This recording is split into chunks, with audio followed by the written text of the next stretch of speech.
Hello, Jess Too Good here, and I finished building the LEGO Imperial Star Destroyer UCS 2019 set. Now, this retails for $700, has 4,784 pieces, and it released in fall 2019. Now, this was sent to me by LEGO, but all opinions in this video are my own. I didn't want to do a full review of this because I just want to make a couple points and tell my experience building this. And since this is a set that I wouldn't usually buy on my own, I'm not going to take a close, intricate review look at it.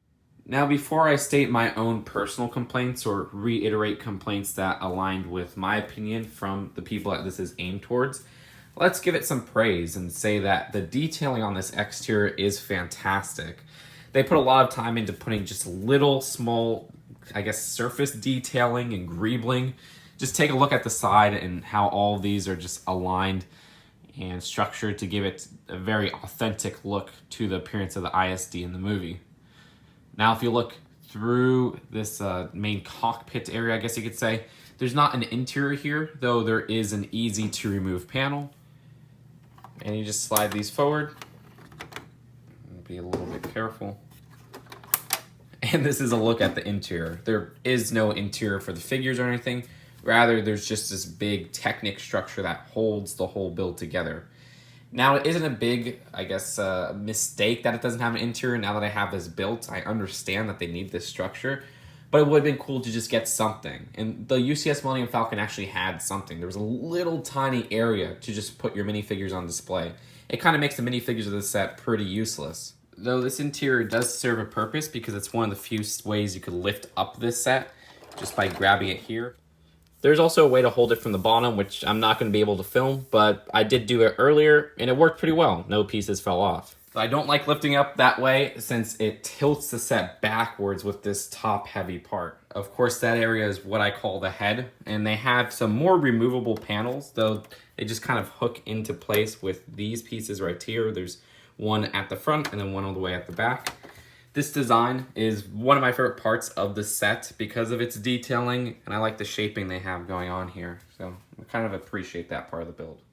The minifigures get a very small spot on the display stand, which is totally overshadowed by just the width of the Imperial Star Destroyer. And they don't have much of a place with the set since there is no minifigure features of it. The Imperial Officer has dual molded legs, and that might be a new torso, though I've seen so many versions of that torso, I'm not sure which is new and which is not. That's not a new version of dual molded legs, by the way. We've gotten that color before. I actually think I like the Imperial crew member better since he has some really nice side arm printing. Arm printing and the dual molded legs are something you usually don't see in the world of LEGO Star Wars. This design for the sticker is quite annoying as well since it is a sticker. You know, this is the one sticker of the set. You couldn't print this piece, especially when it's something as key as a display stand.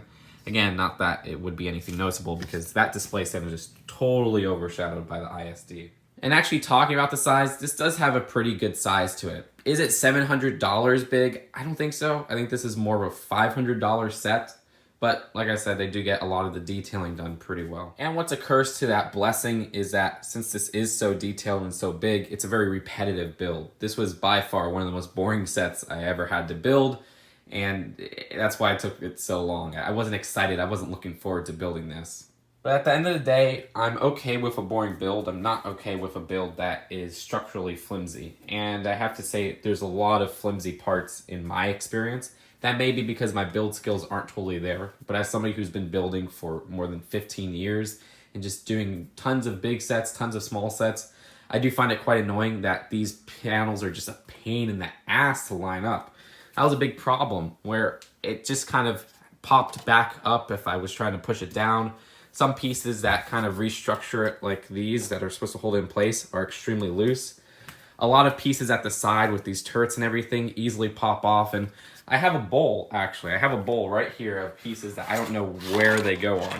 These aren't extra pieces. These are pieces that have literally fallen off throughout the build. One of them is this little pan. There's a 2x10, what is it, I think? And it's just quite annoying to me. There was also a big problem with this back area where I was trying to line up a certain piece. And then this whole, all these thrusters and engines and everything just started popping off. But again, this is my personal experience, and I'm not the best builder out there. I don't build mocks, and this is by far the biggest LEGO set I've built.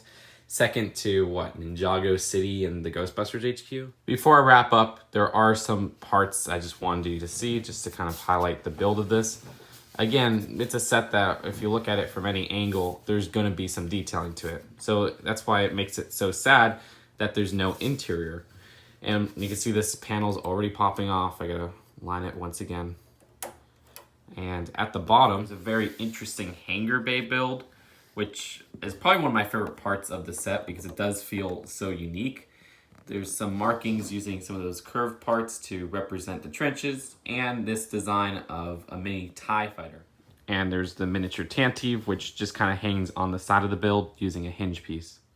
I also want to highlight how I like the packaging for the set, which uses this huge box right here, very premium black design. Some boxes within there to hold the pieces, which have blueprints on there for an Imperial Star Destroyer. That was a nice touch I wasn't expecting. And of course, a wired instruction booklet. So overall, I don't like this set, and you guys know I don't like this set. I didn't have a fun time building it. I feel like the build is very flimsy at points, but that just might be my building skills. I feel like it's too big for my display. That's not a problem. That's just a personal problem with what I have going on. And I feel like it's overpriced, and I think a lot of people can agree with that. When you look at this, $500 feels like a more fair price. It's something that we kind of have to spitball. I don't really do price per piece ratio, but if you look at the price and the piece, I mean, it's $700 for 4,700 pieces. I don't know. It just, when I look at it, this would have been more acceptable at like a $500 price. The Millennium Falcon UCS set, I feel is more worth the money when I've seen that. That one does have an interior. That one does have all these minifigures. That one does have just a more, I don't know, a complete look to it. I feel like this has a gorgeous, complete interior, but there's not much else beyond that first look you get. And I like sets that have a little bit more to them. But that's just all my personal complaints. I don't think it's a bad set. I just think it's drastically overpriced and a bit disappointing for somebody who really liked the UCS Millennium Falcon. So I'd rate this set a C overall. But that's it for now. Hope you guys enjoyed this video, and I'll see you guys later. Peace out. Bye.